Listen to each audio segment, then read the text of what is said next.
ముఖ్యమంత్రి గారు సమయం తీసుకొని వారికి ఆ డబ్బులు అందజేస్తాం. అలాగే దీంట్లో చాలామంది ముందుకు వస్తూ ఉన్నారు. నేను ఈ రోజున అందరినీ ఈ మీడియా సమావేశం తరపున అందరినీ అడుగుతూ ఉన్నాను, రిక్వెస్ట్ చేస్తున్నాను, అభ్యర్థిస్తున్నాను. నాకు వీళ్ళందరినీ చూస్తే నాకు ఒకటే అనిపించింది, దాదాపు 386 పంచాయతీలు, 386 పంచాయత్స్ దెబ్బతిన్నాయి. అలాగే ఇంకొకటి ఏంటంటే ఇప్పుడు చూస్తే మనకి ఈ పరిస్థితులు ఎదుర్కోవడానికి చాలామంది ఏమంటుంది, డైరెక్ట్ పంచాయతీల మీద ఏదైనా చేయమంటే నాకు ఒకటే అనిపించింది, నాకు పంచాయతీరాజ్ శాఖ మంత్రిగా కూడా నాకు ఎక్కువ బాధ్యత ఉంది నాకు. సో నాకు నిన్న ఇచ్చిన ₹1 కోటి నాకు చూస్తే అది ఎట్లా వెళ్ళాలని అనిపించినప్పుడు ప్రత్యేకించి నేను క్షేత్రస్థాయిలో ఈరోజు అందరితో మాట్లాడుతున్నా ఒకటే అనిపించింది, ఇంకా చెయ్యాలి, దీనికి ఇంకొంచెం నా వంతు సహాయం సరిపోవట్లేదు, ఇంకా చేయాలనిపించింది. సో దాదాపు 400 పంచాయతీలు అనుకుంటే నేను ఒక్కొక్క పంచాయతీకి వ్యక్తిగతంగా నా తరపు నుంచి ₹1,00,000 డైరెక్ట్ పంచాయతీకి వెళ్ళేలాగా ఎలాగ ఉండాలి అనేది అనుకుంటున్నాను. దాన్ని ఆ మోడాలిటీస్ ఏంటనేది ప్రిన్సిపల్ సెక్రటరీ గారి దృష్టికి ఇందాక మాట్లాడాను.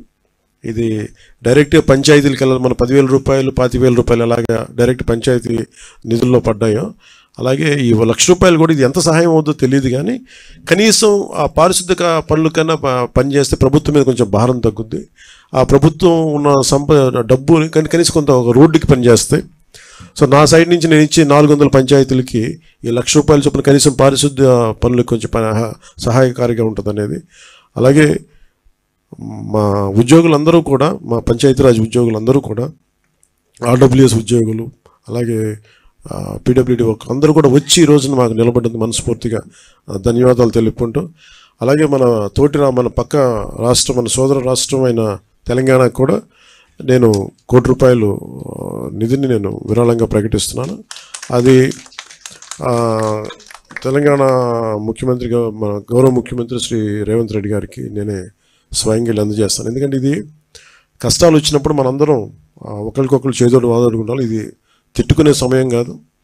అలాగే వైసీపీ నాయకులు కూడా నా విజ్ఞాపన ఏంటంటే, మీరు కూడా మీ జేబులోంచి డబ్బులు తీసి, మాటలు కాకుండా డబ్బులు కూడా కొంచెం విసిరి,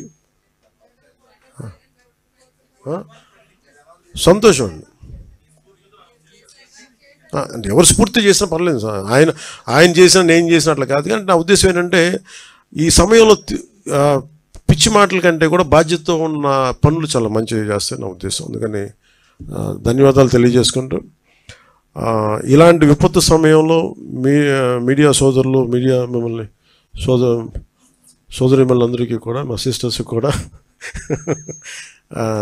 I'm grateful to you all. నిజంగా అంటే క్షేత్రస్థాయిలో మేము ఆ రిపోర్ట్స్ తెప్పించుకుంటున్నామంటే, ప్రతి విజువల్ తెప్పించుకుంటున్నామంటే అది మీ అందరి సహాయ సహకారాలు, మీ యాజమాన్యాలకి, లేదంటే మిమ్మల్ని లీడ్ చేసే ఎడిటర్స్కి అందరికీ పేరున ధన్యవాదాలు తెలుపుకుంటూ సెలవు తీసుకున్నాను. Thank you.